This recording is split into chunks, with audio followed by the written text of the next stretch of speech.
Bismillahirrahmanirrahim. Assalamualaikum warahmatullahi wabarakatuh.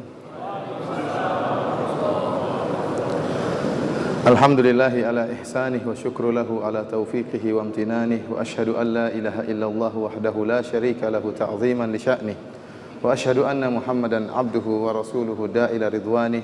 Allahumma salli alaihi wa ala alihi wa ashabihi wa ikhwanih. Alhamdulillah, segala puji dan syukur kita panjatkan kehadirat Allah Subhanahu wa taala. Salawat dan salam semoga senantiasa tercurahkan kepada suri teladan kita, junjungan kita, imam kita Nabi Muhammad sallallahu alaihi wasallam dan juga keluarganya serta seluruh sahabat beliau tanpa terkecuali. Merupakan kebahagiaan bagi saya bisa bertemu dengan para pemimpin ya yang ikut mengatur stabilitas keamanan negara kita, dan tentunya kita tahu bahwasanya keamanan merupakan nikmat dari Allah Subhanahu wa taala. Allah Subhanahu wa taala berfirman, "Alladzi at'amahum min ju' wa amanahum min khauf." Dialah Allah Subhanahu wa taala yang telah menghilangkan rasa lapar dari mereka, wa amanahum min khauf, dan berikan mereka ketenangan dengan menghilangkan rasa ketakutan. Oleh karenanya keamanan merupakan suatu matlab, satu tuntutan syar'i yang hendaknya dibentuk oleh kaum muslimin. Dan keamanan ini terganggu dengan adanya tindakan-tindakan yang kita katakan tindakan-tindakan kriminal, akan tapi di atas namakan dengan nama Islam, bahkan dinamakan dengan nama yang indah, jihad fisabilillah. Terjadilah pengeboman di sana sini, bahkan bukan hanya orang-orang yang non muslim, orang-orang kafir yang terkena imbasnya, bahkan orang-orang Islam juga terkena imbas dari perbuatan kriminal mereka. Terjadilah pengeboman yang babi buta di negeri kaum muslimin sendiri, yang menimbulkan rasa takut dari masyarakat. Dan yang lebih buruk daripada ini adalah menggambarkan keburukan tentang Islam. Betapa banyak orang yang takut dengan Islam, mereka menyangka bahwa Islam adalah teroris, Islam adalah lambang kekerasan, Islam adalah pembunuhan, Islam adalah pertumpahan darah. Ternyata hal ini tidaklah benar dan tidak dibenarkan dalam syariat Islam. Pada kesempatan yang berbahagia ini, saya ingin menyebutkan beberapa poin yang mudah-mudahan diberikan keluangan waktu oleh Allah Subhanahu wa taala, yang saya rasa penting untuk diketahui oleh saudara-saudaraku sekalian, bapak-bapak sekalian, calon pemimpin di negara kita ini. Poin yang pertama adalah bahwasanya Islam asalnya adalah agama rahmat. Islam asalnya adalah kelembutan, dan terlalu banyak dalil yang menunjukkan akan hal ini. Seperti firman Allah Subhanahu wa taala, "Wa ma arsalnaka illa rahmatan lil alamin." Dan tidaklah kami mengutus engkau wahai Muhammad kecuali sebagai rahmat bagi al-alamin, bagi seluruh alam. Termasuk di dalamnya orang-orang kafir, orang-orang non muslim. Nabi sallallahu alaihi wasallam merupakan tanda atau label rahmat kasih sayang bagi seluruh alam. Bahkan termasuk di dalamnya adalah orang-orang yang tidak beragama Islam. Kemudian juga contohnya seperti sabda Nabi sallallahu alaihi wasallam, "Ar-rahimuna yarhamuhumullah." Sungguhnya orang-orang yang mengasihi dikasihi oleh Allah Subhanahu wa taala. "Irhamu man fil ardi yarhamukum man fis sama." Kata Nabi sallallahu alaihi wasallam, rahmatilah apa yang ada di atas muka bumi ini, maka engkau akan dirahmati oleh apa yang ada di langit, itu Allah Subhanahu wa taala. Barang siapa yang merahmati makhluk Allah Subhanahu wa taala, maka Allah akan merahmatinya. Karenanya kalau kita perhatikan hadis-hadis yang sahih dari Nabi sallallahu alaihi wasallam, bagaimana kasih sayang Islam, jangankan kepada manusia, bahkan kepada hewan pun ada kasih sayang yang diajarkan oleh Islam. Bahkan tatkala seorang menyembelih kambing untuk dia makan, syariat menganjurkannya untuk menyembelihnya dengan penuh rahmat. Kata Nabi sallallahu alaihi wasallam, "Wa syatu in rahimtaha rahimakallah." Seandainya kambing yang kau potong dengan penuh kasih sayang, tidak kau potong dengan ganas, dengan menyakitkan, tapi kau potong dengan ada rahmat dari dalam hatimu, maka Allah akan menyayangimu pada hari akhirat kelak. Lihatlah bagaimana Rasulullah sallallahu alaihi wasallam mengatakan, "Dakhalat imra'atun an-nara fi hirratin habasatha." Ada seorang wanita masuk neraka jahanam gara-gara ada seekor kucing yang dia kekang. tidak dilepas untuk mencari makan sendiri, dan dia juga tidak beri makan pada kucing tersebut. Akhirnya kucing tersebut tersiksa dan mati. Wanita yang menyiksa kucing ini diancam dengan neraka jahanam, ya, oleh Allah Subhanahu wa taala. Lantas bagaimana kalau kemudian kita membabi buta dalam menumpahkan darah manusia? Syariat Islam adalah syariat yang sempurna.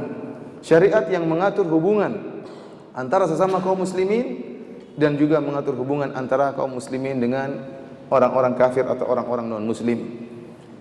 Allah Subhanahu wa taala berfirman dalam Al-Qur'an, "La yanhaakumullahu 'anil ladzina lam yuqatilukum fid din wa lam yukhrijukum min diyarikum an tabarruhum wa tuqsitu ilaihim.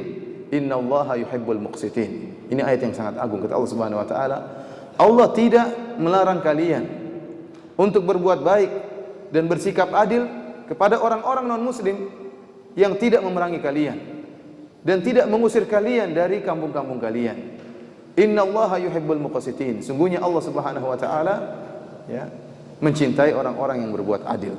Ini ayat sangat jelas bahwasanya kita diperintahkan oleh Allah untuk bersikap adil, ya, bahkan berbuat baik kepada orang-orang non-muslim yang tidak menyerang kita, Ya, berbeda kalau mereka menyerang kita, ini masalah lain. Berarti terjadi peperangan. Kita tatkala berperang, orang Islam tidak boleh mundur, ya, kemudian harus memiliki izzah, memiliki, ya, keberanian. Namun jika mereka bersikap damai dengan kita, maka kita pun berdamai dengan mereka, bahkan kita pun berbuat baik terhadap mereka dan bersikap adil kepada mereka. Ini dalil-dalil yang saya sebutkan tadi menunjukkan bahwasanya hukum asal dalam kita bermuamalah, berinteraksi dengan orang-orang non-muslim adalah dengan keadilan, dengan kebaikan, dengan penuh rahmat. Tidaklah kita keluar dari hukum asal ini menuju jalan kekerasan kecuali kalau memang kondisinya, ya, mengharuskan demikian, seperti mereka memerangi kita. Ini baru kita rubah, ya, dari hukum asal kita. Akan tapi jika tidak ada kondisi yang mengharuskan, maka kita kembali kepada sikap dasar kita bahwasanya kita harus bersikap adil, berbuat baik dan lemah lembut kepada mereka. Para hadirin yang dirahmati oleh Allah Subhanahu wa taala, Islam adalah agama yang sempurna. Sebagaimana tadi saya sebutkan, tidak hanya mengatur hubungan interaksi sama muslim, bahkan interaksi antara kaum muslimin dengan orang-orang kafir. Karenanya kalau kita membuka buku-buku fikih klasik yang ditulis oleh para ulama terdahulu, mereka sangat jelas menjelaskan bahwasanya model orang-orang kafir, orang-orang non-muslim itu ada 4 model. Ada 4 model. Cuma 1 model saja yang boleh diperangi, yang 3 model tidak boleh. Ini yang sering luput dari orang-orang yang semangat, ya, menyuarakan jihad, tapi mereka tidak paham. Karena memang mereka tidak diajari hal ini. Yang mereka ajari itu orang kafir bunuh, ya, masuk surga kamu. Bahkan yang saya baca di internet yang sangat menyakitkan, pemahaman takfiri, mengkafirkan dengan babi buta. Sampai mereka memvonis seluruh orang yang kerja sebagai pegawai negeri maka kafir. Itu keyakinan mereka. Seluruh yang kerja sebagai pegawai negeri adalah kafir, dan mereka membela orang-orang kafir, maka mereka pun harus dibunuh. Ya. Oleh karenanya kita pernah dengar ada orang yang berusaha mengebom polisi atau pemimpin karena dia meyakini ini orang kafir, membela orang kafir harus dibunuh. Ini keyakinan yang sangat berbahaya yang tidak pernah diajarkan oleh Islam sama sekali. Dan saya katakan bahwasanya keyakinan, akidah itu bisa membuat orang melakukan apa saja yang mustahil. Kita sekarang berpikir kotoran sapi, apa sih ada di kotoran sapi? Kotoran sapi kotor. Tetapi karena keyakinan sebagian kaum muslimin dalam kotoran sapi itu ada keberkahan, maka dia rela mengambil kotoran sapi tersebut dan mengusap-usapkannya di tubuhnya. Keyakinan bisa membuat orang melakukan apa saja. Di antaranya tatkala mereka meyakini bahwasanya segala orang yang bekerja sebagai pegawai negeri adalah orang-orang kafir. Tinggal kita punya kesempatan membunuh mereka atau tidak. Tapi keyakinan mereka ini sangat berbahaya, ya. Dan keyakinan ini ternyata sudah muncul sejak zaman dahulu, sejak zaman para sahabat. Saya kebetulan di Universitas Islam Madinah, di antara konsentrasi pelajaran saya adalah masalah firqah, aliran-aliran sesat yang tumbuh dalam Islam, yang telah dijelaskan oleh para ulama sejak dahulu. Sejak abad ketiga, sejak abad keempat mereka sudah menulis tentang aliran-aliran sesat. Kenapa? Karena tidak semua aliran-aliran Islam murni, tidak semua. Banyak orang yang menyimpang, banyak aliran yang menyimpang. Di antaranya pemahaman takfir, mudah mengkafirkan kaum muslimin. Kita kembali kepada pembahasan kita bahwasanya orang-orang kafir ada 4 model. Yang pertama adalah yang dikenal dengan kafir mu'ahad. Yakni seorang kafir yang dia berasal dari negeri kafir, akan tapi antara negeri Islam dengan negeri kafir tersebut terjadi perjanjian damai. Dan ini yang terjadi sekarang kebanyakan di dunia internasional ya. Ada perjanjian damai antara negeri Indonesia misalnya dengan negeri-negeri kafir ya. Ada namanya gencatan senjata, perjanjian damai di antara mereka. Orang seperti ini tidak boleh dibunuh. Bahkan ada ancaman keras dalam syariat. Barang siapa membunuh orang yang seperti ini, dia terjerumus dalam dosa besar. Saya tidak mengatakan terjerumus dalam dosa, tapi terjerumus dalam dosa besar. Kenapa? Karena kita dengan mereka punya perjanjian damai, dan orang Islam dituntut untuk menjunjung amanah. La imana liman la amanata lahu. Kata Nabi SAW, tidak ada iman bagi orang yang tidak memiliki amanah. Inna Allah ya'murukum an tu'addul amanati ila ahliha. Sungguhnya Allah memerintahkan kalian untuk menyampaikan amanah kepada yang berhak memiliki amanah tersebut. Karenanya dalam Sahih Al-Bukhari, Rasulullah SAW bersabda, "Man qatala mu'ahadan," ini bukan hadis yang lemah, bukan hadis yang palsu, hadis yang sahih dalam Sahih Al-Bukhari. "Man qatala mu'ahadan lam yarah raihatal jannah." Barang siapa yang membunuh kafir mu'ahad, kafir yang punya perjanjian damai dengan kita, maka dia tidak akan cium bau surga. Dia tidak akan cium bau surga. Dan ini lebih parah dari sabda Nabi, barang siapa yang melakukan demikian masuk neraka. Kenapa? Surga tidak akan, jangankan mendekati surga, dari jauh saja sudah tidak tercium. Ini menunjukkan parahnya orang yang membunuh seorang kafir yang telah mengadakan perjanjian damai dengan negeri kaum muslimin. Dan kita lihat hal ini ternyata dipraktekkan oleh Nabi sallallahu alaihi wasallam. Dalam perjanjian Hudaybiyah, Nabi sallallahu alaihi wasallam melakukan perjanjian damai, gencatan senjata dengan orang-orang kafir musyrikin, orang-orang Quraisy di kota Mekah. Dan ini terjadi setahun lebih kalau tidak salah ya. Dan perjanjian tersebut dijunjung oleh Nabi sallallahu alaihi wasallam. Sampai di antara persyaratan yang dipersyaratkan oleh kaum musyrikin kepada Nabi, persyaratan yang ya merugikan kaum muslimin menurut kacamata kita. Itu persyaratan yang dipersyaratkan oleh mereka, jika ada seorang musyrik dari Mekah, dari golongan kami, kemudian ingin lari ke kota Madinah, maka harus kembalikan ke Mekah. Sebaliknya kalau ada seorang muslim ya dari Mekah yang ingin kabur lari ke Madinah, maka harus dikembalikan ke Mekah. Ini merugikan ya, kalau ada orang muslim ada orang kafir lari dari Madinah ke Mekah, maka harus dibiarkan. Kalau lari dari Mekah ke Madinah dikembalikan ke Mekah. Adapun kalau ada orang muslim yang ingin menyelamatkan dirinya dari Mekah menuju Madinah, maka harus dikembalikan lagi ke Mekah. Tidak boleh diterima oleh Nabi, dan Nabi tekan kontrak dengan perjanjian ini. Bahkan tatkala sebelum Nabi tanda tangan, sebelum Nabi menyetujui, datang Abu Jandal kemudian mengatakan, "Ya Rasul, saya lari dari Mekah ingin menyelamatkan diri saya." Akhirnya orang-orang musyrikin mengatakan, orang ini harus sesuai dengan peraturan. Padahal belum ditanda tangan. Akhirnya disuruh kembali ke Mekah karena peraturan dalam perjanjian tersebut, kalau ada orang muslim yang lari dari Mekah menuju Madinah harus dikembalikan ke Mekah.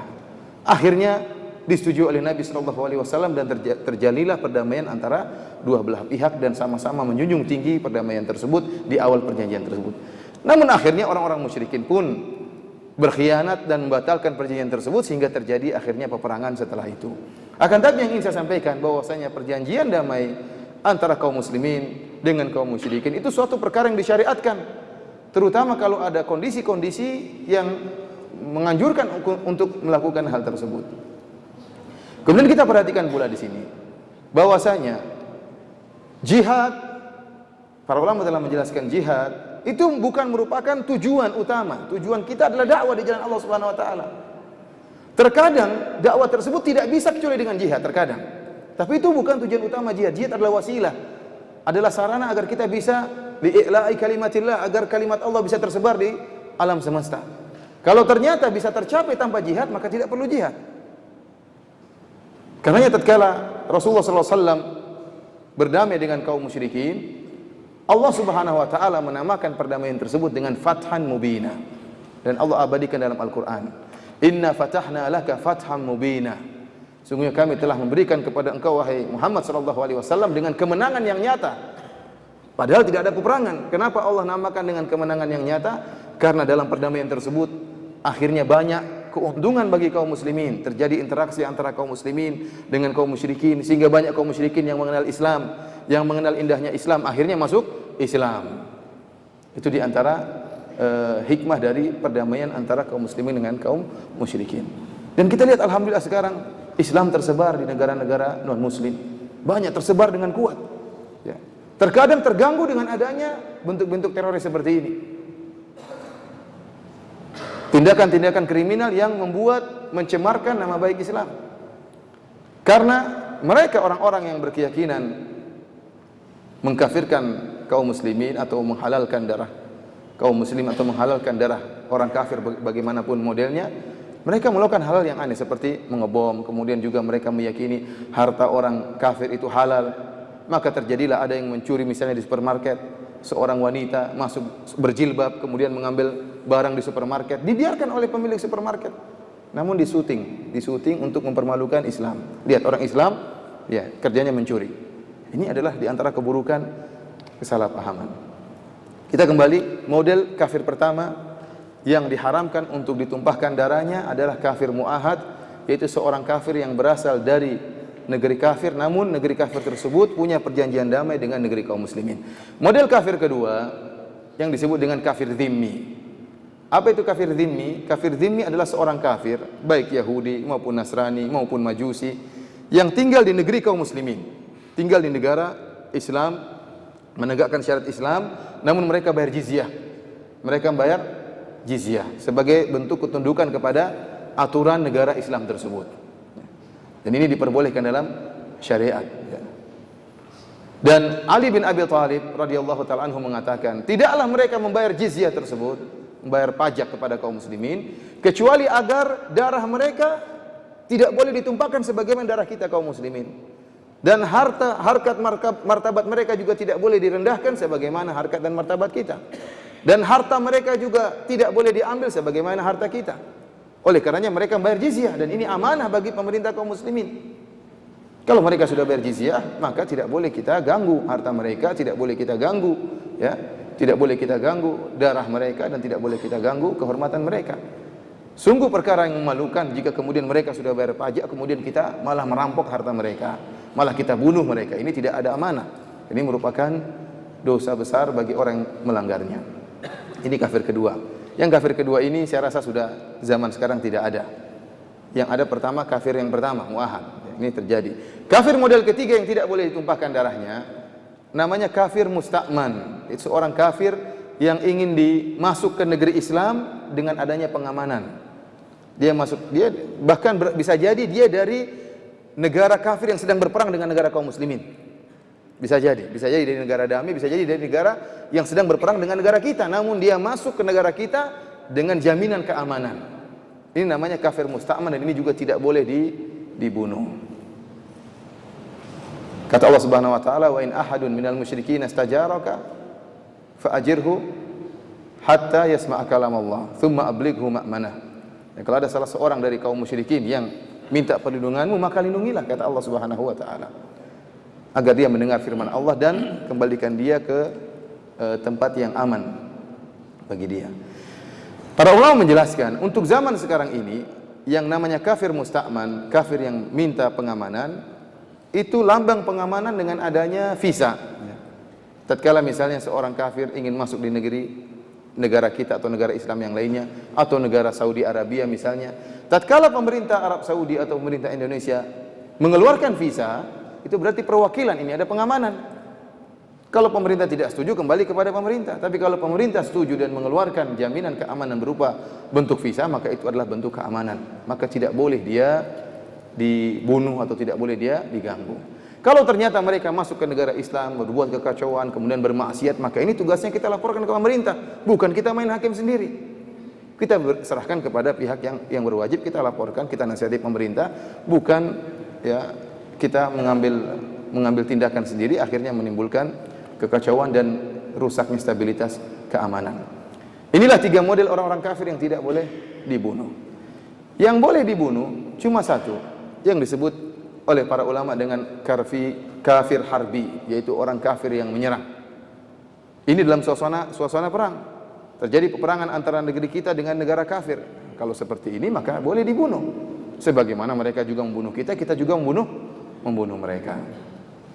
Dari sini para hadirin yang dirahmati oleh Allah Subhanahu wa taala, nampaklah kesalahan mereka orang-orang yang mengatasnamakan jihad kemudian melakukan terorisme dengan melaksanakan pengeboman di sana sini, pencurian harta-harta orang-orang kafir. Yang lebih memalukan lagi, ada orang Islam yang tinggal di negara kafir. Sekarang ini dia tinggal di negara kafir, dia nyolong mencuri harta orang kafir di sana. Ini kan memalukan. Kamu sudah diayomi, sudah dinaungi oleh negara kafir, kemudian kamu melakukan kekacauan di sana, mencuri ya barang-barang orang kafir di sana. Ini sangat memalukan. Ya, dan ini terjadi. Ya. Dan benar-benar dipublish, diekspos oleh orang-orang kafir untuk menjelek-jelekan Islam. Padahal Islam berlepas diri dari tindakan-tindakan yang mereka lakukan. Saya rasa para hadirin dirahmati oleh Allah Subhanahu wa taala, kalau kita berbicara tentang terorisme yang ada, ya tentu tidak sepadan, tidak sejalan dengan ajaran Islam. Namun kita perlu memikirkan bagaimana menghadapi pemikiran-pemikiran seperti ini. Dan setiap tindakan terorisme itu berawal dari pemikiran, dari akidah seperti yang saya sampaikan tadi.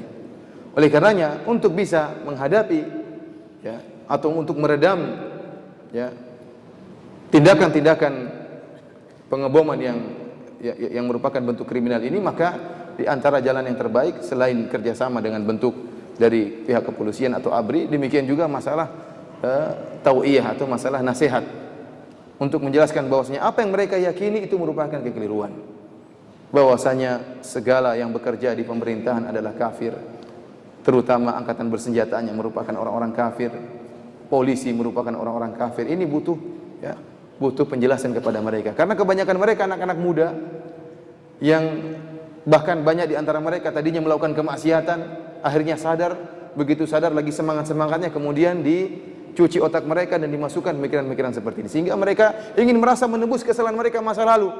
Akhirnya mereka nekat. Begitu dikatakan kamu mengebom polisi tadi, kamu bom dia, maka langsung ketemu bidadari. Bagaimana orang tidak semangat?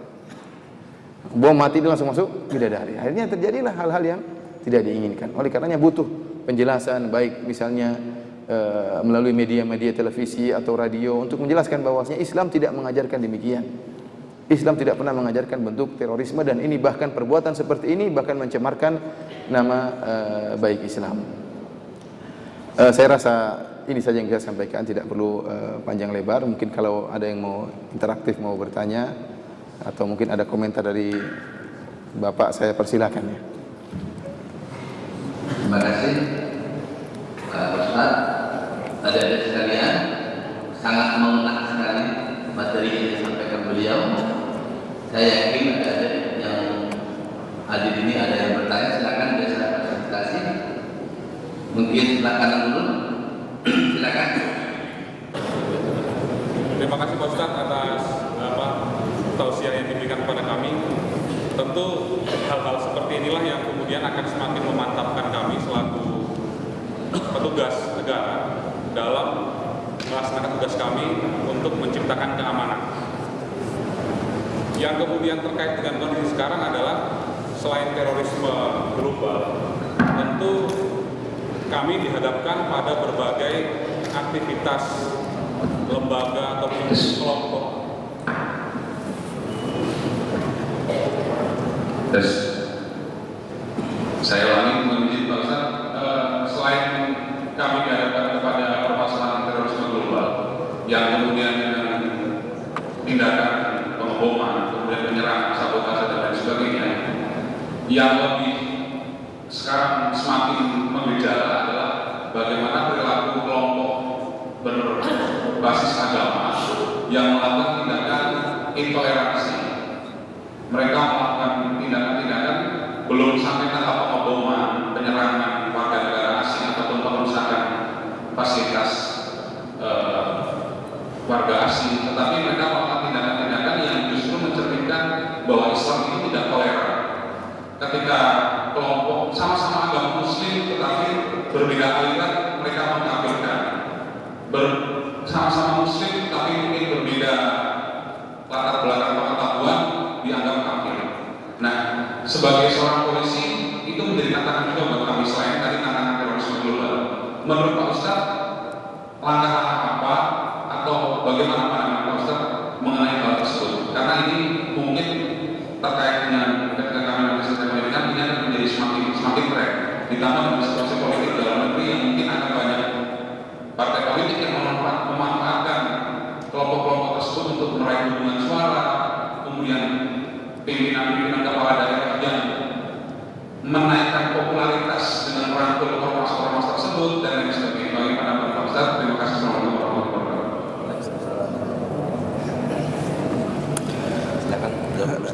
Syekhul Islam Ibn Taimiyah rahimahullah pernah menjelaskan bahwasanya ya, seorang masuk Islam dengan yakin. Orang tatkala mengatakan asyhadu an la ilaha illallah wa asyhadu anna Muhammadar Rasulullah, dia telah berpindah dari kekufuran kepada keimanan dan dia masuk Islam dengan penuh keyakinan. Maka tidak boleh kita keluarkan seorang dari Islam kecuali dengan dalil-dalil yang yakin pula. Tidak hanya sekedar prasangka, tidak hanya sekedar dugaan, tidak hanya sekedar kelaziman dari perkataan dia, konsekuensi dari perkataan dia berarti dia ini kafir, tetapi dengan perkataan yang sharih, yang jelas dan tegas bahwasanya dia menyatakan dia telah keluar dari Islam. Contohnya misalnya seorang mengatakan kita punya nabi baru. Kita punya nabi baru. Ini jelas, ini kekufuran.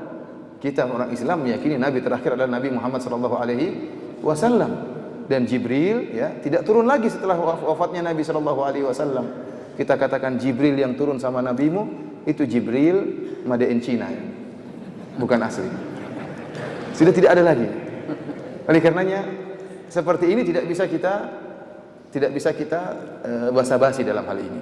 Cuma tentunya bagaimanapun tentu mengenai menyampaikan ini kembali kepada pihak-pihak yang berwajib, yang berwenang, yang bisa mengira-ngira tentang stabilitas keamanan. Adapun sekedar masalah keyakinan, maka kita katakan orang yang seperti ini bukan orang Islam. Contohnya lagi misalnya ada suatu pemahaman yang menyatakan bahwasanya Al-Quran sudah berubah misalnya, atau Al-Quran ya ada perubahan. Bagaimana dengan firman Allah, Inna nahnu nazzalna dzikra wa inna lahu lahafizun. Kami yang telah menurunkan Al-Quran dan kami yang menjaga Al-Quran. Seakan-akan dia mendustakan ayat tersebut. Kemudian meyakini para sahabat telah kafir. Dia mengatakan Abu Bakar radhiyallahu anhu kafir, Umar bin Khattab kafir, Utsman kafir. Seluruhnya kafir kecuali 3 orang atau 4 orang. Kita bilang ini bukan agama Islam. Karena ini melazimkan pencelaan terhadap Nabi sallallahu alaihi wasallam, berarti Nabi telah gagal mendidik murid-muridnya selama 23 tahun, semuanya murtad kecuali cuma 4 orang. Ini bukan agama Islam. Seperti ini pun kita tidak basa-basi mengatakan bahwasanya ini adalah kekeliruan. Tetapi kalau permasalahannya permasalahan furu' atau seorang mungkin melakukan sesuatu yang mungkin merupakan kesyirikan atau kekufuran, tetapi dia ada syubhat di kepalanya, ada sesuatu yang membuat dia melakukan demikian, meyakini misalnya orang mati bisa menolong, ya, ini tidak boleh seperti ini. Ya, meyakini orang sudah dikubur kemudian bisa membuat istrinya hamil misalnya, ya. Tadinya sudah tidak bisa punya anak atau bisa mengandung lagi dengan meminta kepada orang mati ini tidak ada dalam Islam seperti ini. Dan ini merupakan kesyirikan. Akan tapi tentunya tidak serta-merta kalau seorang melakukan kesyirikan kita vonis dia sebagai orang musyrik. Karena para ulama telah menjelaskan untuk memvonis seorang itu musyrik atau kafir tidaklah mudah. Harus ada penjelasan. Harus apa yang ada syubhat di kepalanya yang mengganggu kerancuan pemikirannya harus kita keluarkan untuk kita bantah. Ya, perlu nasihat dan berulang-ulang. Terutama di zaman sekarang ini yang banyak kejahilan tersebar di mana-mana ya. Yang saya khawatirkan yang seperti disebutkan oleh Bapak penanya tadi, ya tadi ada bentuk-bentuk ya mungkin belum sampai pada pengeboman tetapi sudah bentuk-bentuk pengrusakan ya. Kemudian yang ini memperburuk citra Islam dan ini terjadi benar-benar sebagian orang-orang kafir tidak mau masuk Islam, anaknya sudah masuk Islam, ibunya tidak mau. Kenapa? Saya tidak mau orang Islam kayak gini modelnya, ngancurin sana sini. Padahal kita ada pihak yang berwajib, kita punya pemerintah.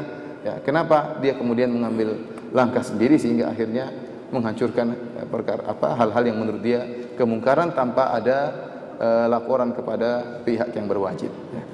Jadi masalah kafir mengkafirkan ini adalah perkara yang sangat tidak mudah dan perlu sangat ketat ya, sangat ketat. Tidak mudah seorang memvonis seorang kafir kecuali melalui tahapan-tahapan yang sangat berat. Ya, karena seorang tatkala mengatakan asyhadu alla ilaha illallah wa anna Muhammadar Rasulullah, aku bersaksi Allah adalah tidak ada yang berhak disembah kecuali Allah dan Muhammad adalah utusan Allah, maka tidak boleh kita keluarkan diri dari Islam kecuali dengan penjelasan yang sangat tegas dan dalil yang sangat tegas dan kita berusaha menjelaskan dia dengan gamblang. Adapun dia jauh kemudian kita kafirkan, ya, apa faedahnya? Apa faedahnya? Kalau dia kafir juga apa faedahnya bagi engkau? Ya, tidak ada faedahnya bagi kita dan juga bagi negeri kita. Wallahu a'lam bishawab. Terima kasih Ustaz. Masih ada dari kiri belum? Silakan. Nih.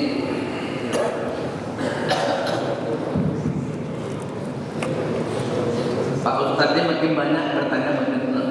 Dan kita akan rugi kalau nggak bertanya. Ya, beliau ini kalau kalian nanti esok atau mungkin tahun depan ke tanah suci Mekah, kalian masuk ke Masjid Nabawi di sebelah kiri dekat pintunya perempuan itu, beliau memberikan ceramah di dalam Masjid Nabawi itu dalam bahasa Indonesia. Ya, saya sampaikan kepada kalian tanya Ustaz Firanda di mana sekarang, kalian datang ke Nabawi Pintu nomor 19, Pak. Pintu nomor 19. Ya, pintu nomor 19. Kalian cari ke situ ke Nabawi, ketemu sama beliau dan memberikan ceramah kepada jemaah yang ada di Nabawi. Ya, bukan hanya orang Indonesia, mungkin orang lain ingin mendengar dalam bahasa Indonesia. Silakan. Assalamualaikum warahmatullahi wabarakatuh. Yang pertama, saya sangat setuju dengan sekali dan mungkin kita semua setuju dengan apa yang dibicarakan dan diterapkan oleh Pak Ustaz. Akan tetapi bagaimana dengan pihak-pihak yang ada di luar dari kami? Maksud saya, apakah ada upaya dari pemerintah sebagai ulama di sini mengupayakan ceramah-ceramah atau dakwah-dakwah seperti yang Ustaz sampaikan ini didakwakan ya seperti ke Asal Tauhid, pimpinan itu dan ke yang disapa atau yang dakwah-dakwah ini disampaikan ke mereka yang berpikiran Islam itu seperti yang didakwakan oleh Ustaz tadi. Jadi dakwah ini disampaikan ke mereka-mereka yang pemikirannya kesepakamannya berbeda. Apakah ada upaya dari Ustaz atau dari pemerintah untuk mendakwakan hal seperti ini? Karena saya lihat sangat bagus sekali, tapi kenapa masih ada aliran-aliran seperti itu di Indonesia? Terima kasih. Assalamualaikum warahmatullahi wabarakatuh. Saya rasa jawabannya kembali kepada Bapak. Yang menjawab saya. Saya dari tadi juga berpikiran sama Adinda itu. Ya, alangkah indahnya beliau ini jangan pulang dulu ke Madinah gitu. Saya sebagai orang aktivis Islam ini akan mencari jemaah yang tepat untuk beliau memberikan dalam bentuk yang jemaah yang besar gitu. Jadi khususnya kepada majelis-majelis yang dikatakan sama Kang Resdianto tadi itu, ada satu kelompok di Republik ini, khususnya Jakarta ini, dia mengatakan dia adalah Islam, tapi caranya bukan cara Islam gitu. Saya mengerti maksudnya. Tadi ada ormas di sini yang selalu melakukan kegiatan lebih polisi dari polisi gitu. Ya, lebih polisi daripada polisi. Akhirnya itu beliau katakan tadi, orang mau masuk Islam, nggak mau masuk Islam, masa Islam seperti itu katanya. Jadi ini yang dimaksud sama Kang tadi. Jadi Adinda, nanti kita yang akan membuat rencananya. Jadi kita komunikasi dengan beliau-beliau ini, nanti kita cari forum atau jemaah yang lebih besar. Beliau ini bisa menyampaikan yang seperti ini. Pikiran-pikiran yang radikal itu, obatnya ini salah satu. Yang radikal itu kan kalian juga belajar tentang radikal, bagaimana jiwa radikal ada di tubuh manusia, akhirnya labil dimasuki oleh satu aliran yang dia tidak tahu itu adalah racun, dikiranya adalah itu susu, dimakan, ditelan, mati, katanya masuk surga. Dapat bidadari, Pak. Dapat bidadari lagi. Udah mati masuk surga, dapat bidadari lagi. Jadi biar nanti saya yang akan melaporkan kepada pimpinan. Saya juga sama pemikiran saya ini. Adinda tadi. Ada lagi? Ibu-ibu di atas yang mau tanya? Mau? Oh, silakan. Ambil adik ibu-ibu dulu. Silakan datangkan kita. Ya, ini ada ibu-ibu dulu. Iya.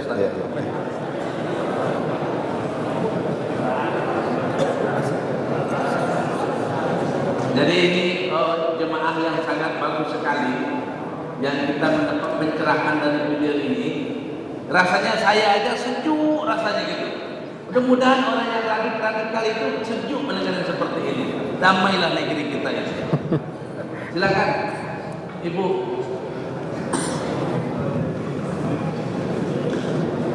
Ya, silakan. Assalamualaikum warahmatullahi wabarakatuh. Waalaikumsalam. Ustaz, kami beberapa jemaah di sini bukan dari anggota kepolisian misalnya, jadi mungkin pertanyaannya memang umum. Jadi ini tema yang sangat bagus sekali, khususnya kami para orang tua yang mempunyai anak-anak yang sebentar lagi memang terjun menjadi bagian daripada penyelenggara dan kehidupan Islam di negara yang kita cintai ini, yaitu negara Indonesia yang subhanallah memberikan kesempatan yang sangat seluas-luasnya kepada siapapun dalam menjalankan agamanya tanpa ada kekerasan sedikit pun. Dengan perkembangannya dakwah maupun kemampuan berislam di negara kita, memang telah terjadi beberapa manhaj-manhaj aliran-aliran yang tidak bisa kita hindari bersama, yang pada akhirnya berbentrokan satu sama lain di antara sesama muslim itu sendiri. Dalam hal ini saya tidak akan membicarakan tentang yang kafir atau apa, tetapi dalam sesama Islam sendiri. Sekarang makin kuat, makin bisa pun sudah menyadari dengan berkembangnya sunnah ini, yang mana kita memberikan pemahaman semua bahwa Islam itu rahmatan lil alamin, bukan dengan kekerasan, tapi sebagian dari suatu kaum yang mungkin bisa terangkan tentang khawarij misalnya, bahwa kita yang menjalankan sunnah ini adalah umat yang lemah, yang tidak mau membela agamanya di negara yang mereka sampaikan sudah dipimpin oleh tauhid. Itu luar biasa besar. Kasihan kepada para orang tua yang mempunyai anak-anak muda yang masih sangat ingin berbakti pada negaranya, pada agamanya, tetapi dihadapkan kepada suatu pemahaman yang bilang bahwa untuk mengikuti sunnah itu adalah sesuatu yang lemah karena tidak mau berjihad, yang mana jihad di pemikiran yang khawarij itu adalah harus berperang. Demikian mohon dijelaskan bagaimana yang terbaik sehingga bentrokan-bentrokan ini bukan makin berkembang seperti sekarang dengan adanya Syiah antara sesama kaum sunnah sendiri. Ada juga perbedaan, ada yang garis keras, ada yang lemah. Itu bagaimana Ustaz? Mohon maaf pertanyaan panjang, semoga dapat dijawab untuk mendapatkan solusi yang terbaik. Boleh saja Pak. Waalaikumsalam warahmatullahi wabarakatuh. Terima kasih atas perhatian Ibu ya, terutama tentang kondisi anak-anak muda yang begitu semangatnya beragama akan tapi terjebak dengan pemahaman-pemahaman yang radikal yang mungkin tidak sepadan dengan rahmatnya Islam ya. Contohnya seperti pemahaman khawarij ya. Sebelum kita membahas tentang masalah khawarij, perlu kita ingatkan bahwasanya ya, seorang tatkala beribadah, ibadahnya itu harus memenuhi persyaratan agar ibadah tersebut diterima oleh Allah Subhanahu wa taala. Kalau persyaratannya tidak terpenuhi, maka itu bukan ibadah, ibadah yang gagal, ibadah yang batil, dihukumi oleh para ulama dengan ibadah yang batil, tidak diterima oleh Allah Subhanahu wa taala. Salat ada syaratnya. Wudu ya, contohnya syarat salat adalah wudu, kemudian bertoharah, menghadap kiblat, masuk waktu. Kalau ada orang semangat sekali salat tapi belum ingin salat asar sebelum waktu salat asar, tidak dapat pahala dia. Bahkan bisa jadi dia berdosa, sengaja merubah ya persyaratan yang telah diletakkan oleh Allah Subhanahu wa taala. Oleh karenanya harus dilihat persyaratannya terpenuhi atau tidak. Para ulama dalam buku-buku fikih, saya tidak berbicara dari kepala saya ya. Saya mengajak mereka-mereka ini, para pemuda yang semangat untuk berjihad, untuk berperang, membunuh orang-orang kafir. Coba kembali kepada buku-buku fikih, buka tentang bab jihad. Para ulama telah menjelaskan persyaratan untuk berjihad ada syarat-syaratnya. Tidak sembarang kita asal berjihad. Di antara dua persyaratan yang tidak mereka penuhi, pertama masalah kudrah, masalah kemampuan ya. Jangan dipahami bahwasanya jihad harus ada terus, tiap hari harus perang. Tiap hari harus perang. Ini tidak benar seperti ini. Nabi SAW dalam suatu kondisi tidak bisa berperang. Bahkan dilarang oleh Allah Subhanahu wa taala. Allah berfirman, "Alam tara ilal ladzina qila lahum kuffu aydiyakum wa aqimus salata wa atuz zakah." Tatkala Rasulullah SAW di Mekah dan dengan para sahabat dalam keadaan lemah, kata Allah Subhanahu wa taala, tidakkah engkau melihat kepada orang-orang yang diperintahkan kepada mereka, kufu aydiyakum, tahanlah tangan kalian, jangan berperang. Aqimus shalah wa atuz zakat, dirikan salat dan bayar zakat. Ibadah sebaik-baiknya. Ya. Tatkala Nabi sallallahu alaihi wasallam di Mekah, Rasulullah SAW berdakwah, 13 tahun berdakwah. Ya, tidak ada berpikiran untuk jihad sama sekali. Karena kondisinya memang tidak mungkin dan la yukallifullahu nafsan illa wus'aha. Allah tidak membebani sesuatu di luar kemampuan seorang hamba. Bahkan Bilal disiksa, Nabi SAW tidak bisa menolong. Ammar bin Yasir dibunuh oleh orang-orang kafir, orang-orang musyrikin Arab dibunuh. Keluarga Ammar bin Yasir, ibunya Sumayyah dibunuh, ayahnya dibunuh. Maka Rasulullah SAW hanya lewat dan mengatakan, sabron ala Yasir fa inna mau'idakumul jannah. Sabarlah wahai keluarga Yasir, sungguhnya Allah menjanjikan surga bagi kalian. Orang-orang disiksa, Nabi SAW hanya bisa mendoakan sabar. Kenapa? Karena memang tidak punya kemampuan untuk berperang. Oleh karenanya keyakinan bahwasanya setiap saat harus perang ini tidak benar tanpa melihat kondisi dan kemampuan. Orang yang nekat berperang tanpa melihat kemampuan disebut oleh para ulama dengan membunuh diri dengan cara yang konyol. Dan Allah telah berfirman, wala tulqu bi aidikum ila tahlukah. Janganlah kalian melemparkan diri kalian dalam kebinasaan. Oleh karena Islam ini bukan agama yang konyol atau agama hayalan.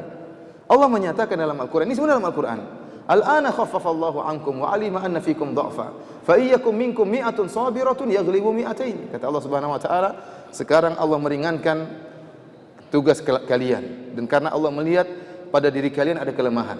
Kalau ada 100 orang yang sabar, kuat dan beriman kepada Allah Subhanahu wa taala, Allah mengatakan mi'atun sabiratun, yang artinya 100 orang, kekuatan 100 orang disertai dengan kesabaran, keimanan kepada Allah Subhanahu wa taala, maka akan bisa yaghlibu mi'atain, akan bisa mengalahkan 200 orang-orang musyrik yang menyerang.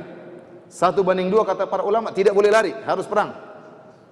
Tetapi kalau 1 banding 3 boleh. Kita tidak ingin Islam mati konyol. Tidak ingin orang Islam mati konyol. Ingin berperang tapi dia punya kemampuan apa? Hanya bisa ngebom sini, ngebom sana, ngebom sini. Ya. Ini belum lagi kalau kita berbicara tentang adanya perdamaian. Ini taruhlah sekarang orang kafir menyerang kita. Atau taruhlah orang kafir sudah sering membunuh saudara-saudara kita. Sementara kita tidak punya modal kekuatan, maka tidak boleh kita kemudian nekat mati konyol. Mending kita menyusun kekuatan untuk bisa membalas sikap mereka yang kasar kepada kita di suatu waktu yang lain. Oleh karenanya persyaratan yang tidak dipenuhi sekarang adalah masalah kekuatan orang-orang tersebut tidak memiliki kemampuan dan memaksakan untuk nekat berperang sementara mereka hanyalah segerombolan kecil beberapa orang, ini adalah suatu yang mustahil. Yang kedua, di antara persyaratan jihad, dan ini disebutkan oleh para ulama, bahkan para salafus saleh, ya, baik Sufyan Ats-Tsauri, Al-Imam Ahmad bin Hanbal, bahwasanya jihad harus dibawa bendera penguasa. Harus dibawa bendera penguasa karena jihad itu demi untuk maslahat. Asalnya jihad asalnya membunuh orang tidak diperbolehkan. Sebagaimana telah dijelaskan oleh para ulama, asalnya tidak boleh kita membunuh orang kafir, tidak boleh asalnya, dia juga makhluk Allah, dia juga manusia. Tetapi karena ada maslahat yang besar di balik pembunuhan tersebut, misalnya mereka menyerang kita atau ingin menghabisi kita, maka perlu perlawanan. Atau kita ingin menyebarkan Islam, tapi mereka melarang tersebarnya Islam. Ini ada kemaslahatan yang diharapkan di balik peperangan tersebut, ya, ini baru disyariatkan jihad. Dan kemaslahatan tersebut tidak mungkin bisa diraih jika kemudian di atas satu komando.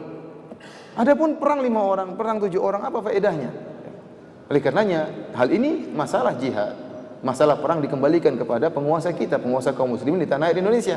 Karena dialah yang bisa melihat masalah kemampuan dia, kekuatan dia, dan juga kekuatan musuh. Apakah sekarang masuk dalam perjanjian damai, ataukah maslahatnya harus berperang? Ini yang kita tidak tahu. Kita tidak tahu bagaimana kekuatan negara, bagaimana kondisi masyarakat kita dengan baik, bagaimana kondisi musuh. Ini perkara besar. Oleh karenanya seorang tidak boleh berfatwa dengan sembarangan fatwa sehingga menumpahkan darah kaum muslimin, menyebabkan banyak orang yang mati tanpa alasan yang benar. Ya. Adapun masalah Khawarij adalah suatu pemahaman yang muncul sejak zaman Utsman bin Affan, yang mereka telah membunuh Utsman bin Affan. Utsman bin Affan saja seorang yang dijamin masuk surga oleh Nabi sallallahu alaihi wasallam. Berhukum dengan hukum Allah Subhanahu wa taala. Toh ada orang yang tidak setuju. Ya, tidak ada namanya orang tidak puas. Pasti ada orang kelompok-kelompok tidak puas. Dan mereka merasa membunuh Utsman itu dapat pahala di sisi Allah Subhanahu wa taala. Bukan cuma zaman sekarang, zaman dahulu. Mereka membunuh Utsman dan mereka merasa telah berjihad di jalan Allah Subhanahu wa taala sehingga Utsman pun terbunuh. Kemudian zaman Ali bin Abi Thalib, datang orang-orang Khawarij kemudian berperang dengan Ali bin Abi Thalib. Akhirnya Ali bin Abi Thalib pun terbunuh oleh Abdurrahman bin Muljam. Itu pun dia merasa telah berjihad membunuh siapa?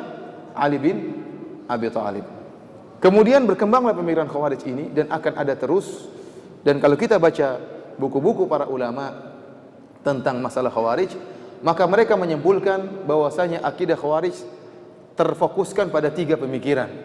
Barang siapa yang memiliki 3 pemikiran ini, maka dia orang Khawarij, yang telah diperingatkan oleh Nabi akan bahayanya mereka. Yang kata Nabi SAW, hum kilabun nar, mereka anjing-anjing neraka, kata Nabi SAW. Sudah diwanti-wanti oleh Nabi SAW. Apa keyakinan mereka? Yang pertama, mereka meyakini pelaku dosa besar kafir. Pelaku dosa besar kafir. Ini tidak benar. Ada orang berzina tidak kafir. Kita benci sama perzinahan. Ada orang minum bir, kita benci dengan hal tersebut. Ada orang makan riba, ada orang korupsi, ini semua dosa besar.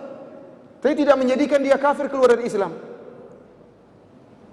Oleh karenanya orang yang berzina disolatkan. Ada berzina di zaman sahabat, meninggal disolatkan oleh para sahabat. Ada orang minum khamr didera, berarti tidak kafir. Kalau kafir dibunuh. Didera, berarti ada hukuman. Meskipun mereka telah melakukan dosa-dosa yang parah, namun mereka tidak sampai pada derajat kafir. Sementara orang-orang Khawarij, ada orang melakukan dosa besar segera dikafirkan. Contohnya pemerintah dikafirkan dengan mudahnya. Lihat, pemerintah membolehkan terbukanya bank-bank riba.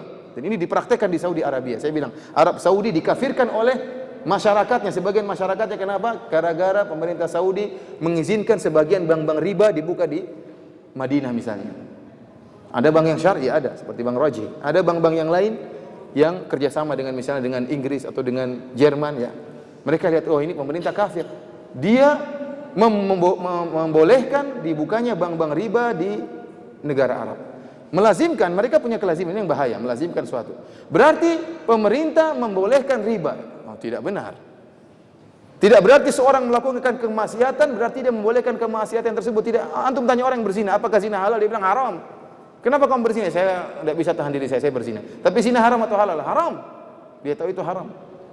Betapa banyak orang yang meninggalkan sholat dan dia tahu meninggalkan sholat itu haram. Betapa banyak orang minum bir dan dia tahu bir itu haram. Dia tahu, cuma dia tidak bisa. Dia tidak menghalalkan. Kalau menghalalkan benar itu kafir. Tapi tidak lazim. Ya, sehingga timbullah pemikiran Khawarij ini bukan cuma di tanah air kita, di pusat Islam di Arab Saudi, dan terjadi pemboman di sana, pemboman besar-besaran di Riyadh, kemudian tembak-tembakan di kota Madinah, dan kita tahu akan hal itu tatkala kita masih di sana. Jadi itu pemikiran tersebut bahkan bukan cuma muncul di sini, bahkan muncul di pusatnya Islam. Ini pemikiran pertama, orang-orang Khawarij mengkafirkan pelaku dosa besar. Pemikiran kedua, ya, mereka menyatakan bahwasanya pelaku dosa besar kekal dalam neraka jahanam. Dan ini kelaziman, kalau sudah kafir ya jelas kekal dalam neraka jahanam. Kita umat Islam tidak. Orang-orang yang ahlu sunnah mengatakan orang kafir, orang pelaku dosa besar, selama tidak terjerumus dalam kekafiran, dia akan diazab di neraka, namun suatu saat akan dikeluarkan ke surga, dicuci dulu oleh Allah Subhanahu wa taala. Orang Khawarij tidak, sekali masuk neraka enggak bakalan keluar. Ya. Yang ketiga pemikiran mereka bahwasanya wajib untuk memberontak kepada pemerintah yang zalim. Ini kewajiban bagi mereka. Dan ini yang sangat berbahaya karena ini berkaitan dengan masalah pengeboman, pembunuhan. Dan ini pemikiran sangat berbahaya. Meyakini bahwasanya kalau pemerintah itu zalim, maka harus memberontak kepada mereka. Dan itu pemikiran tersebut masih ada sampai sekarang. Kalau kita ingin menasihati anak-anak muda yang terjerumus dalam pikiran tersebut, tinggal kita buka buku-buku ulama. Buku-buku ulama alhamdulillah sampai sekarang masih ada. Seperti bukunya Abul Hasan Al-Asy'ari, Maqalatul Islamiyin, dia sebutkan ciri-ciri Khawarij 1, 2, 3. Abdul Qahir Al-Baghdadi dalam kitabnya Al-Farqu Bainal Firaq, tentang firqah-firqah, dia sebutkan ciri Khawarij 1, 2, 3. Al-Imam Ibnu Hazm dalam kitabnya Al-Fisal, dia sebutkan juga ciri-ciri Khawarij. Kita tinggal tunjukkan, inilah ciri-ciri Khawarij yang disebut oleh para ulama. Jangan-jangan kau terjebak dalam ciri-ciri ini dalam kondisi kau tidak mengetahui. Jadi memang untuk bisa menyelamatkan mereka tidak ada lain kecuali dengan ilmu. Tidak ada kecuali kita cuma bilang ini kekerasan, Islam menolak kekerasan, mereka tidak akan terima. Mereka mengatakan ini kekerasan yang wajib dilakukan. Tidak akan mereka terima, tapi hanya mereka bisa terima kalau kita jelaskan dengan ilmu. Kita jelaskan dengan dalil baru mereka bisa terima. Kalau hanya sekedar Islam membenci kekerasan, Islam adalah agama rahmat, tidak bakalan mereka terima. Wallahu a'lam bishawab. Terima kasih Ustaz. Saya minta nanti ketua senat angkat senat. Saya minta nanti harus semuanya hasil hari ini. Ada yang nulis ya. Ini bagus kan? Yang terakhir tadi dikatakan negara pemimpin yang zalim juga memberontak, itu ada kelompok. Yang pertama juga ada kelompoknya seperti itu. Jadi di antara kalian nanti mana tahu ada yang menulis tentang terorisme. Nanti kalian catat nomor handphone beliau menjadikan salah satu pakar untuk memberikan komentar.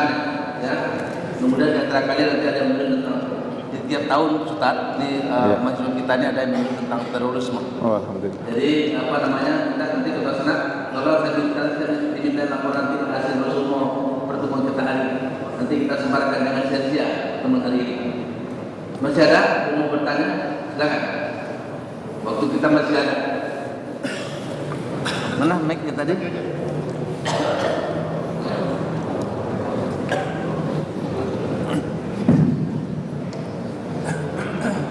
kasih. Assalamualaikum warahmatullahi wabarakatuh. Waalaikumsalam.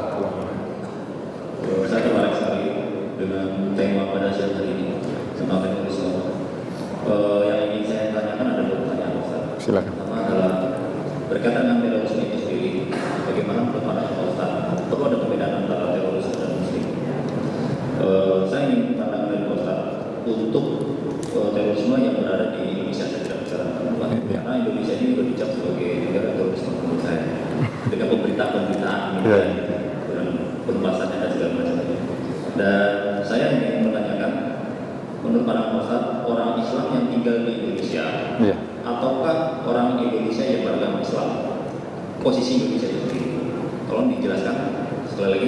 Orang Islam yang tinggal di Indonesia, ataukah orang Indonesia yang beragama Islam? Orang Islam yang tinggal di Indonesia ataukah orang Indonesia yang beragama Islam? Saya harus hafal dulu pertanyaannya ini. Orang Islam yang tinggal di Indonesia atau orang Indonesia yang beragama Islam. Iya.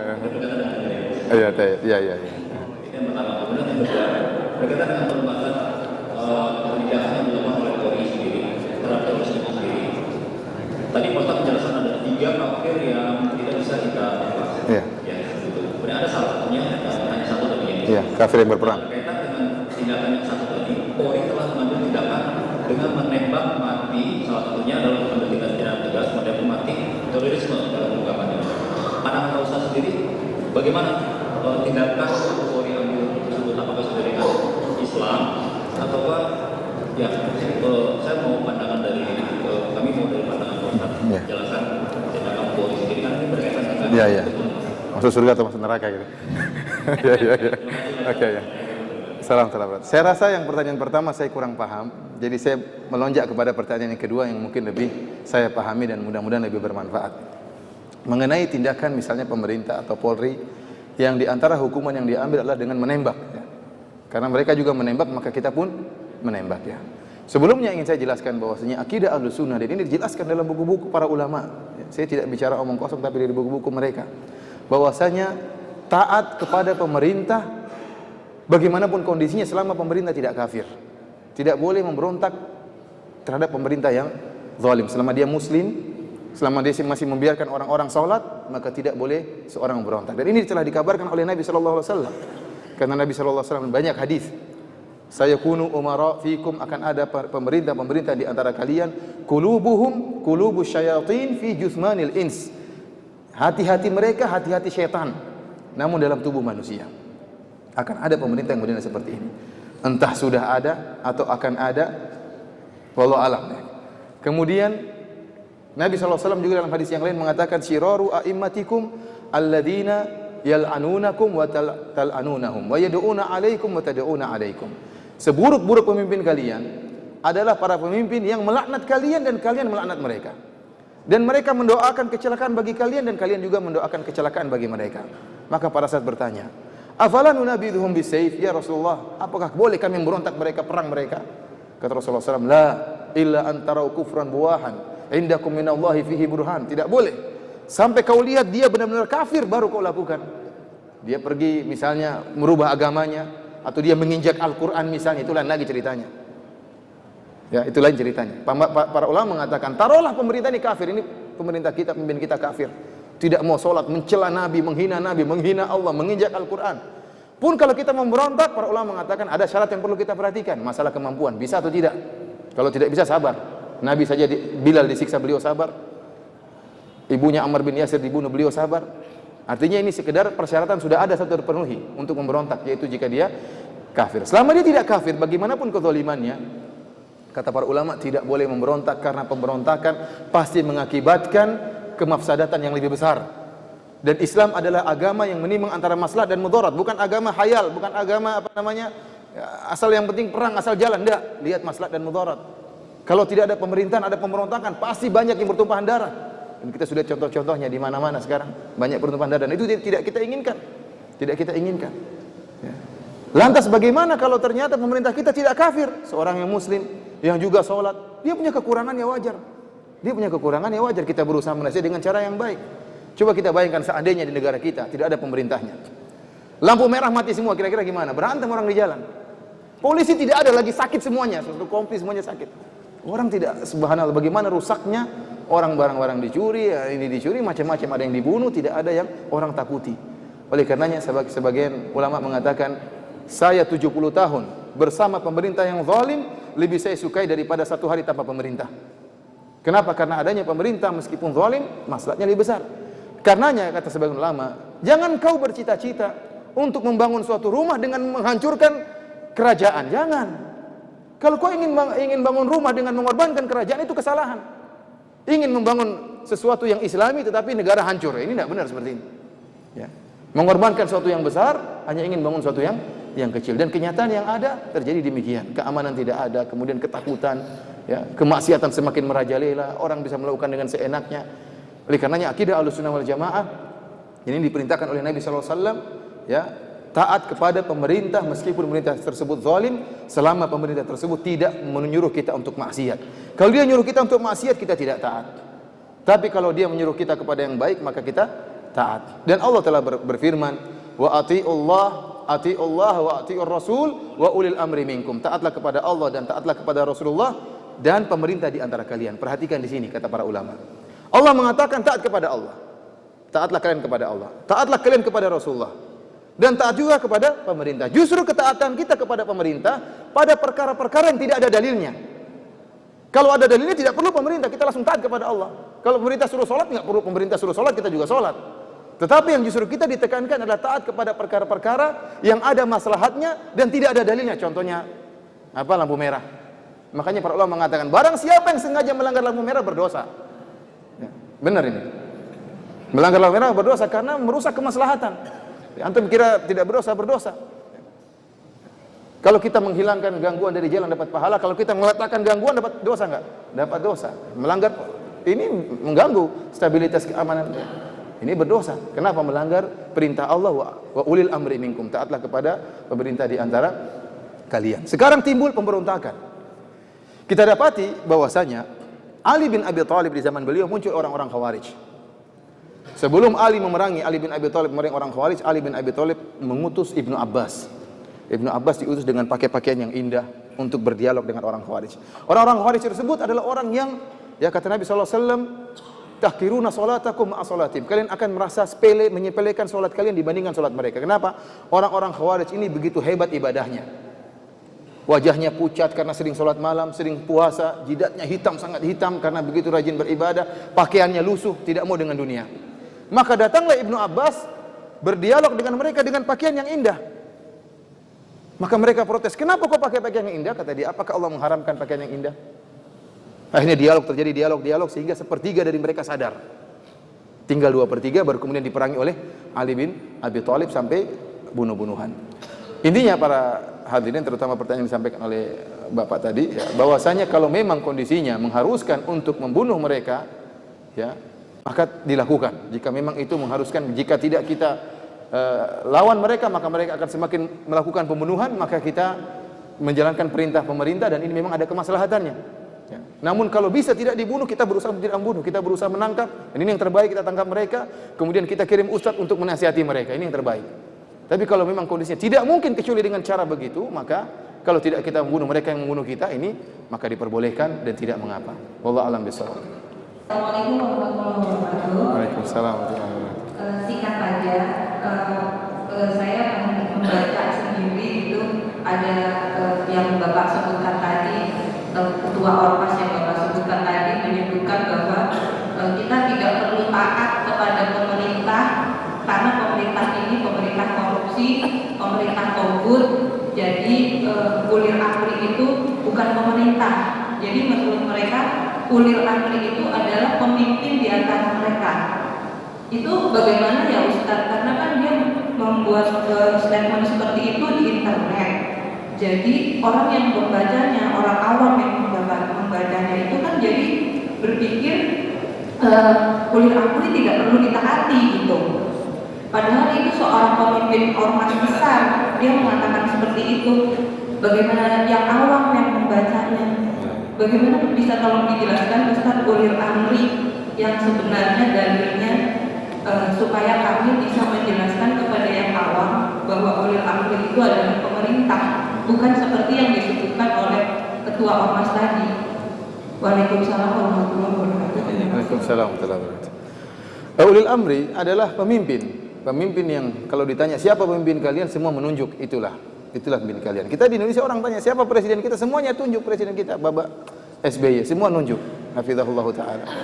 Nah, sekarang ada negara-negara dalam negara, ya, dia nggak punya negara, pinjam negara Indonesia. Ya.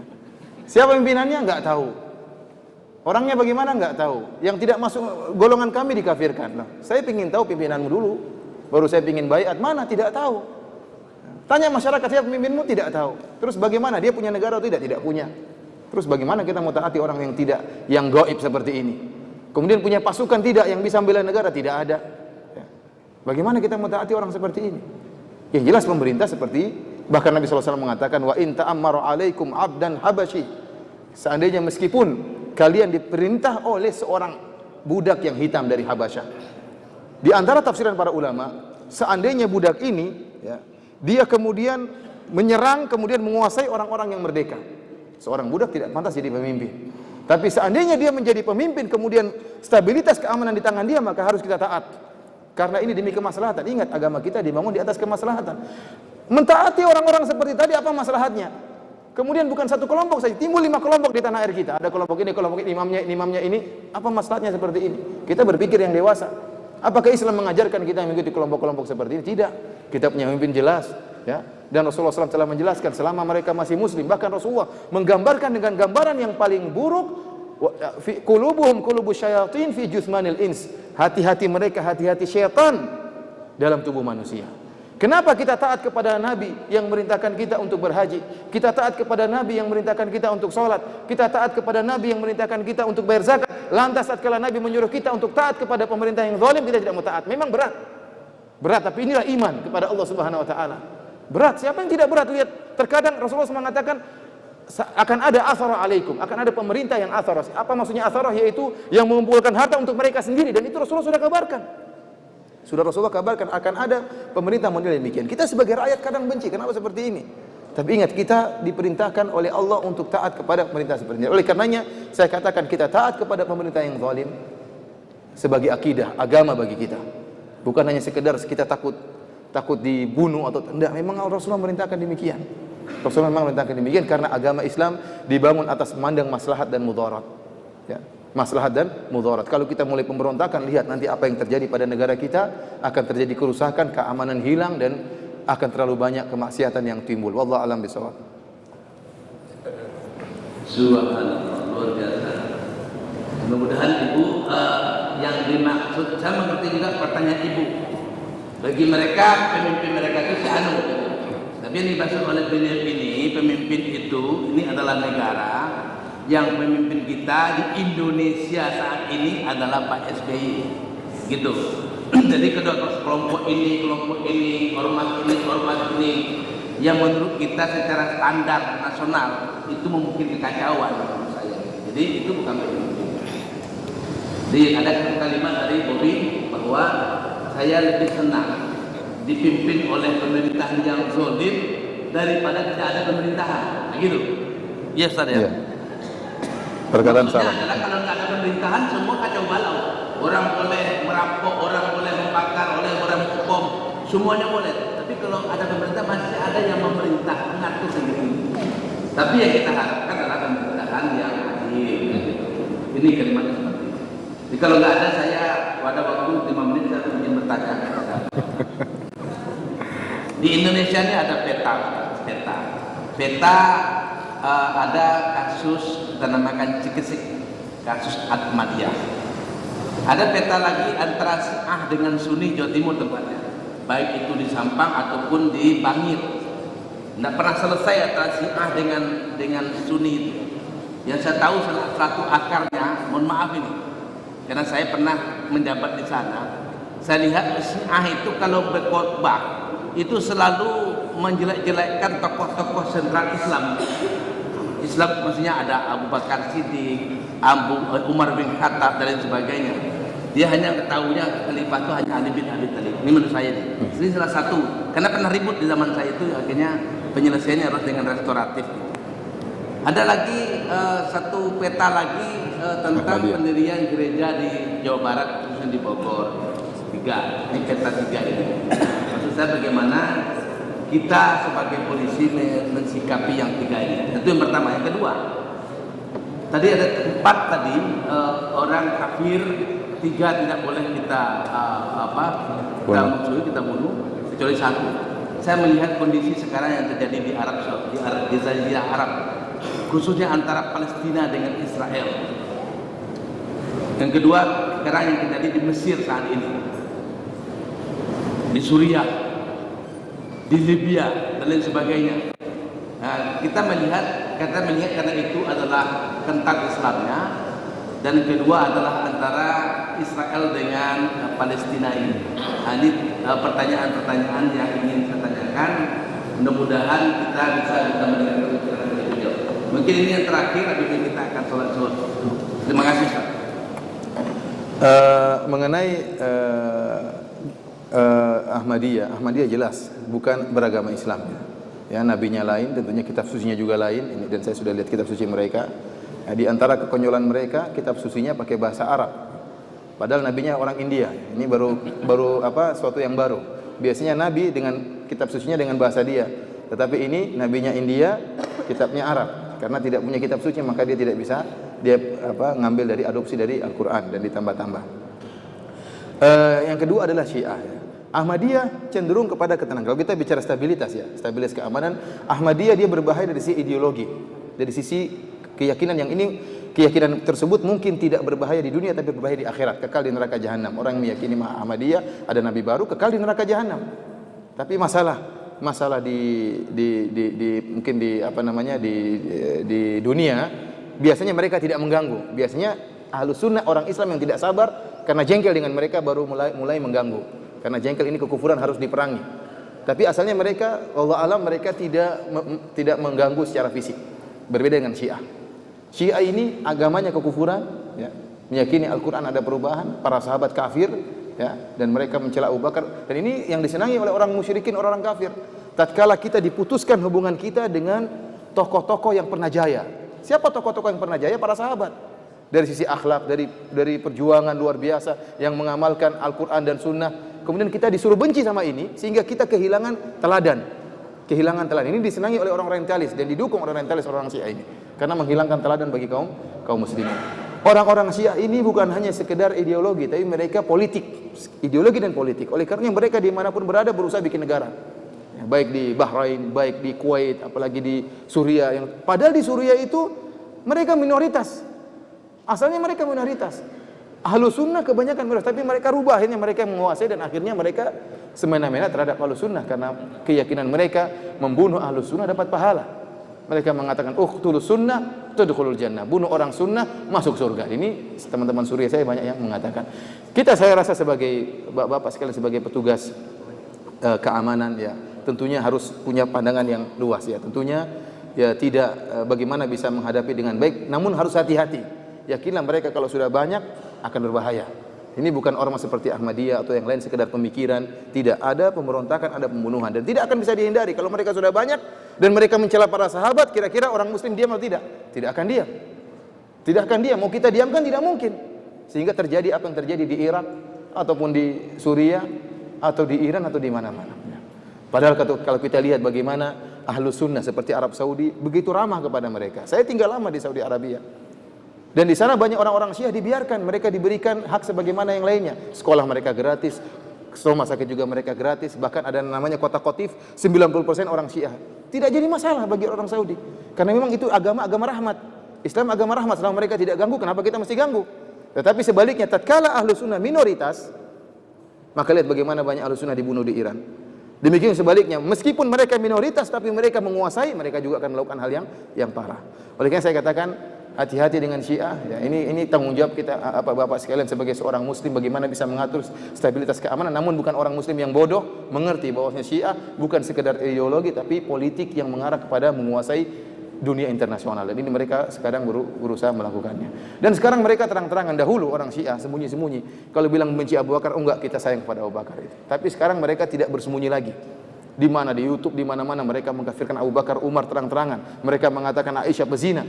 Ya bagaimana kita bisa gabung, bisa toleran dengan orang-orang seperti ini, kecuali hanya sekedar melihat maslahat dan mudarat stabilitas keamanan. Namun kehati-hatian tetap perlu ada. Wallah alam, Pak, ini yang bisa mungkin saya berikan komentar tentang pertanyaan Bapak mengenai masalah Palestina. Maka ini perkara yang memang berat, tugas kaum muslim selama seluruh dunia. Ya, tetapi kita lihat kondisi sekarang kaum muslimin sekarang tidak bersatu. Kalau seandainya semuanya bersatu, selesai. Israel kecil, tapi kita sendiri negara Arab saja tidak bisa bersatu. Ya, bagaimana tidak bisa kompak? Sampai sekarang tidak bisa kompak. Oleh karenanya, untuk mengenai masalah kita perlu menyerang atau tidak, ini kembali kepada pemerintah, ya, kembali kepada pemerintah, kembali kepada Bapak sendiri yang memikirkan. Kalau saya tentunya hanya sekedar bicara masalah hukum, adapun mengenai diterapkannya atau tidak, perang atau tidak, membantu atau tidak, dengan membantu senjata atau tidak, itu kembali kepada pemerintah kita yang lebih paham tentang akan hal ini. Wallahu ta'ala alam bisawab. Mungkin demikian saja yang bisa saya sampaikan, dan saya mengucapkan banyak terima kasih kepada Bapak yang telah memberikan saya kesempatan, dan juga kepada para hadirin yang mau mendengarkan apa yang saya sampaikan. Semoga pertemuan kita ini memperberat timbangan kebaikan kita di akhirat kelak, dan sebagaimana Allah mengumpulkan kita di masjid ini, semoga Allah kumpulkan kita di surga kelak. Demikian saja, wallahu ta'ala bisawab. Assalamualaikum warahmatullahi wabarakatuh.